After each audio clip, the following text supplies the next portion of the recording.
Hello, welcome to my channel. I'm Daisy Raisler, and today I will be sharing with you the seven laws that were shared with me several years ago.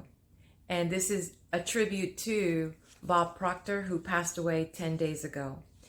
Bob Proctor was one of these incredible people that just came in and really came out here to help hundreds of thousands and thousands and thousands of people.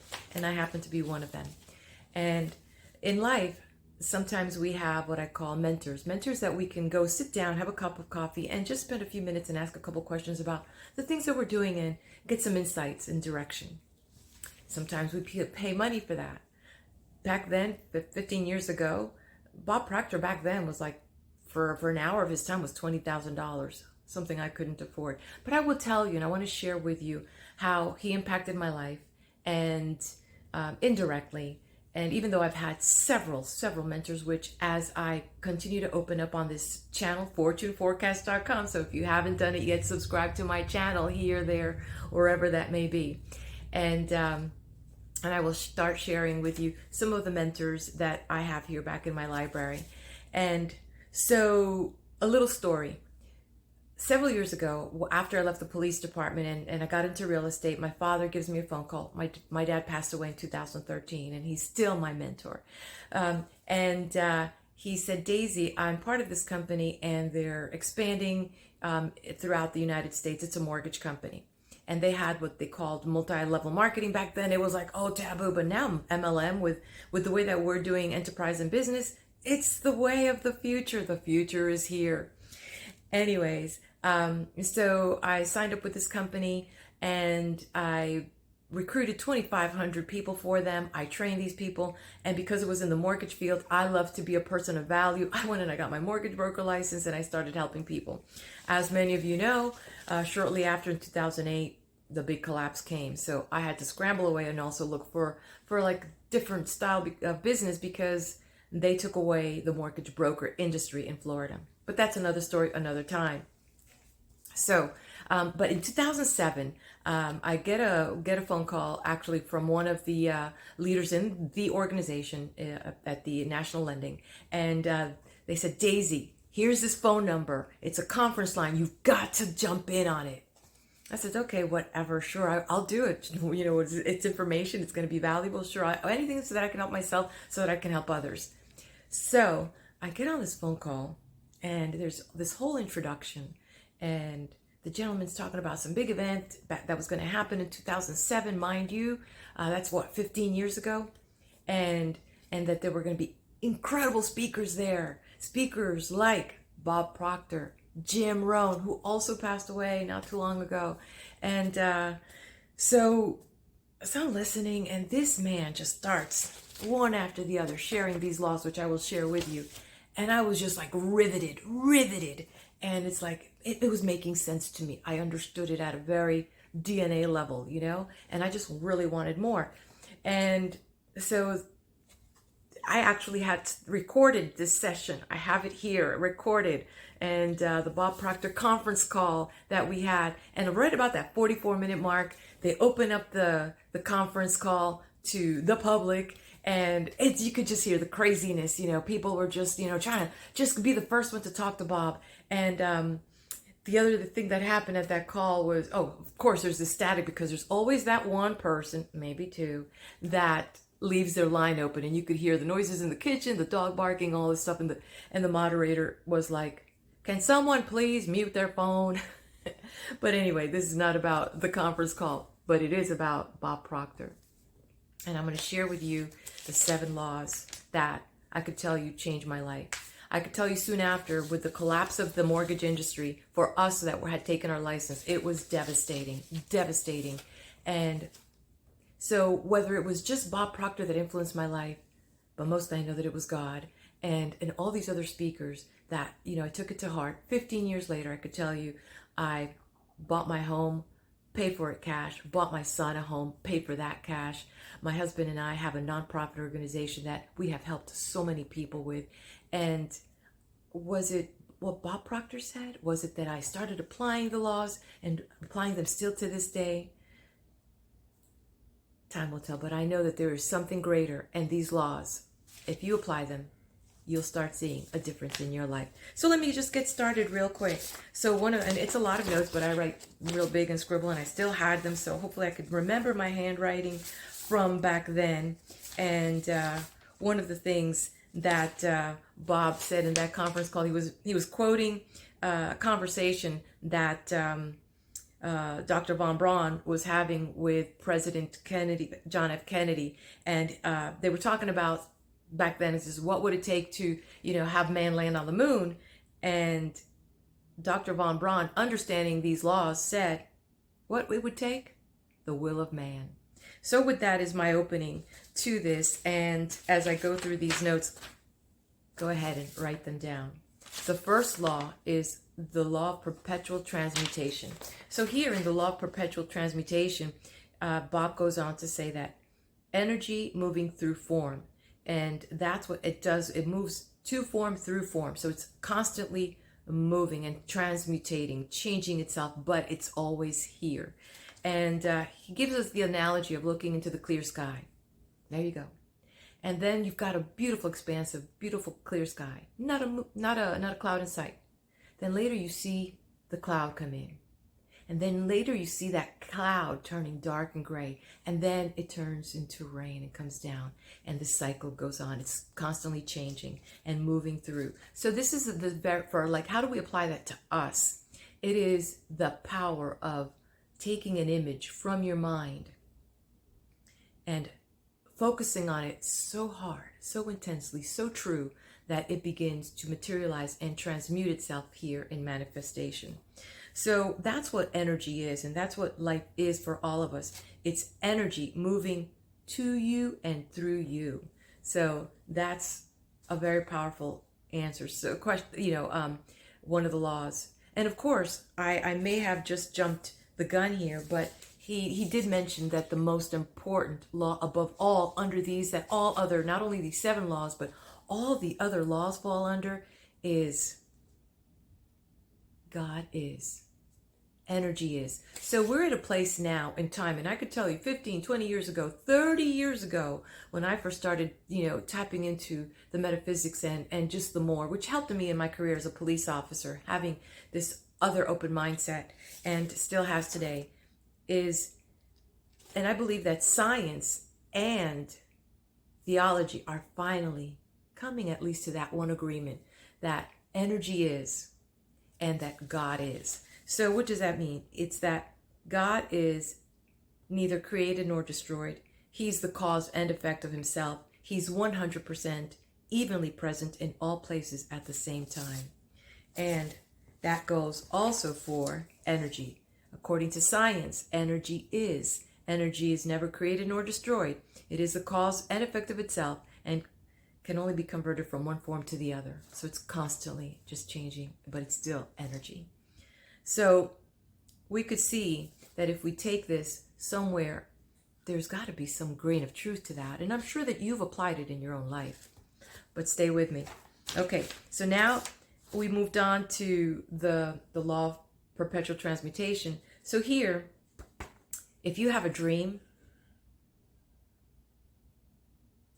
and are dedicated to it, move yourself in that direction and have faith that it will materialize. Okay, so now let's go to the second law, law number 2, the law of relativity. The law of relativity, pretty basic law. Nothing is good or bad. Nothing is big or small. Everything is in relationship to something. So let's say I'm here in this room, and this room, I don't know, I'm not really good at the measurements, but I would say probably 15 by 20, not a very big room. In relationship to what? The grand ballroom of a conference room. In relationship to what? A 7 by 4 bathroom. So nothing really is good or bad until you make it so by relating it to something else. So what he would suggest, and wherever you are, Bob, what he would be suggesting, I hope I'm right about this, whatever your situation is, find something that you can make it better and relate it to, hey, it's raining outside, but you know what? It's nice and dry in here. And then how you change your state with that. So it's a very powerful tool to use in the aspect that you can change your circumstance by finding something to relate it to that. Things could be worse. Things could be worse. You missed a car and it's like, man, that could have been me, in an accident. So you're, for about, 20 good minutes, you're like so happy about living and you're so happy and loving everybody, because that was so close, and you had something to relate that to. Then law number 3, the law of vibration.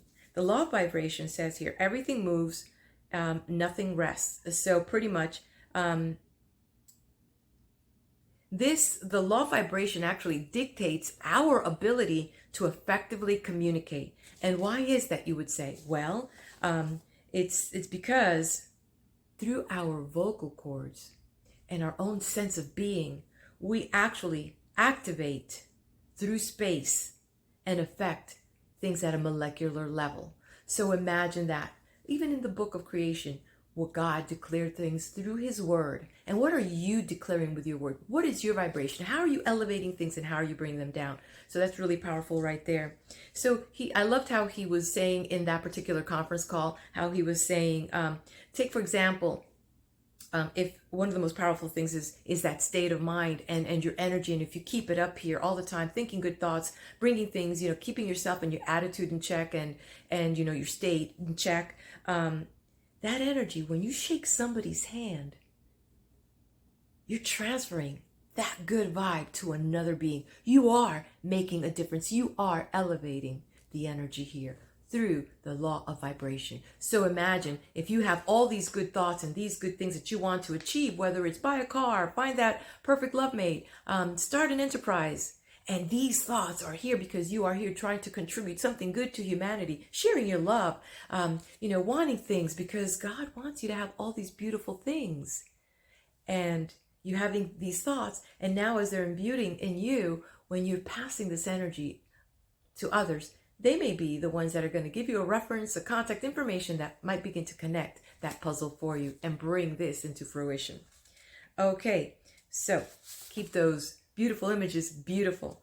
Okay, the next law here, number 4. Number 4 is the law of polarity. The law of polarity here says everything is opposite. You got up and down, you've got hot and cold, you've got left and right, and it's just good or bad. I mean, there's this law that is in play. And he says that this law has a lot to do with perception of faculty of the mind. He said, let me see. I'm trying to remember something from 15 years ago from that conference call.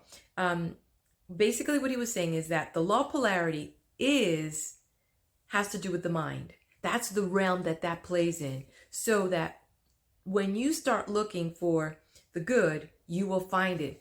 So if you say, oh, well, that's bad over there. Bad, but, why don't you look for good? And now you begin to bring forth and activate the law of polarity. For every one thing that you see, there's the opposite to it. So when you start kind of putting yourself in check and bringing that law into effect, you begin to activate this law. And one thing that I do want to go back real quick and mention in here that he did say, one of the most mind-boggling thing that I embraced from that conference call was this. We all have free will. And it says here, the law holds us accountable. So he was saying that we have the capacity to choose. And the law doesn't sit there, judging whether you know the law or not. He gave us the analogy of a baby. He was saying, well, if a baby falls off the cliff, and dies, and didn't understand the law of gravity and that was there, does the law care? It says the law doesn't allow for ignorance. So you're saying, well, I don't know anything about the laws. And then the way he said it, if I can quote him, he says, I don't understand the laws. Well, too bad. You'll still lose.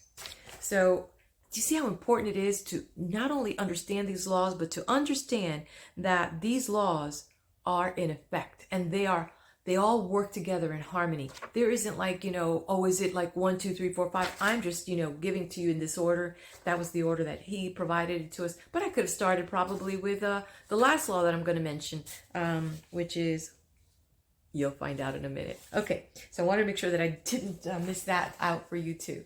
Now, the other thing we're jumping into, law number 5, but there's no order, remember. Rhythm, the law of rhythm. The law of rhythm controls how we feel, and this affects the our mental, emotional, and physical bodies. Our this part of us, and that's where we have the biorhythms.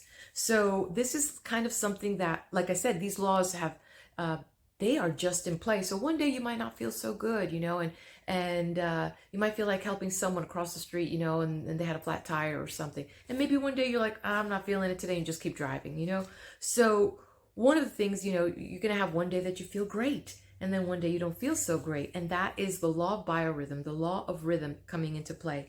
But what we can control is our attitude. We can control our attitude. That's our thoughts, feelings, and actions. So that state, catching ourselves in, where is my rhythm at right now? And then catching it and then putting ourselves back on. At least we might not be able to go from what's it called, a low to a super high, but we can at least elevate it a slight tad bit, right? Okay, so let's move on to law number 6, the law of cause and effect. And I know that a lot of people, this is one of the laws that we hear a lot of. And here, he stated in that conference call that it governs everything. The law of cause and effect governs everything. And you know that to be true. You know that to be true. Okay, so basically it is the law of what you sow, you shall reap.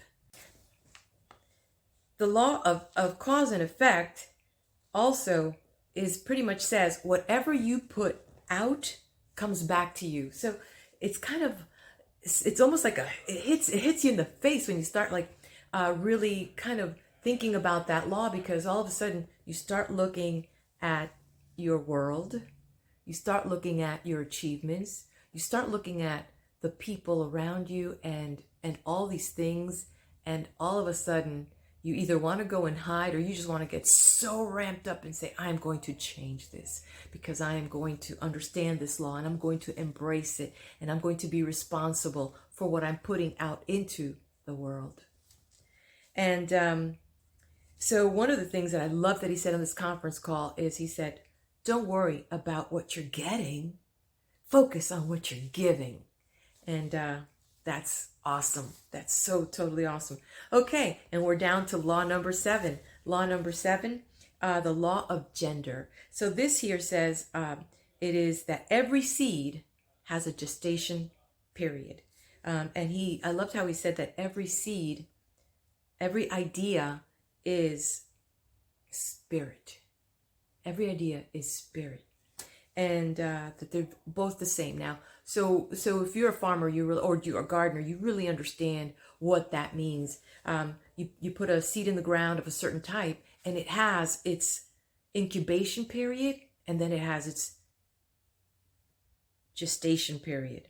So it has its own cycles. And so I love how he said, you may have received an idea, and you have like a timeline for it.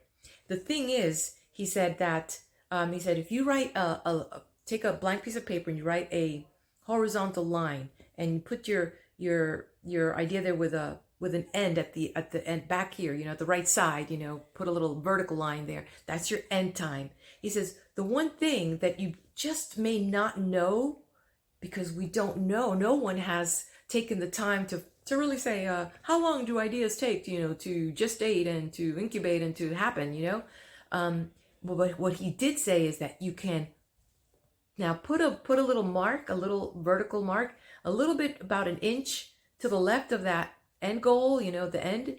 And he said, you can speed up that process. How do you do that? You say, very simple.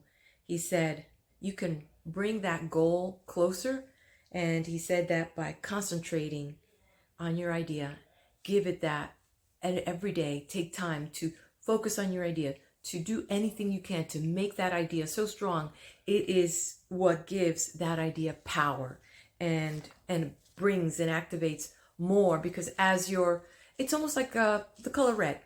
All of a sudden you're thinking about the color red, the car red. You maybe didn't even realize that I was wearing the color red, but now you're like, oh my gosh, she's wearing red. Oh my goodness, maybe her lipsticks are red too. And then later you're going to walk around, and throughout the day you might see red a little bit more because now you focused on it. I mentioned it. The power of word and vibration. See, we can't go around these laws. They work. So let me see if I have anything else to share with you. The best thing that I wrote down here. He had a quote from the Upanishad, and I'm going to be loving it and taking it. Out of abundance, they took abundance, and still abundance remained. Bob Proctor, thank you for everything that you have given to all of us. God, may you keep him busy wherever you're at. And thank you for the blessing. Thank you for the blessing. And I hope that you all enjoyed what I'm sharing with you from 2007, a conference call where I listened to Bob Proctor with my own ears. I didn't have a chance to meet him in person, but man, what a gift he was to all of us. Thank you, my friends. Please come back to my channel if you haven't done so yet. Subscribe, and come back for more interesting things, because I am a person of many, many mysteries.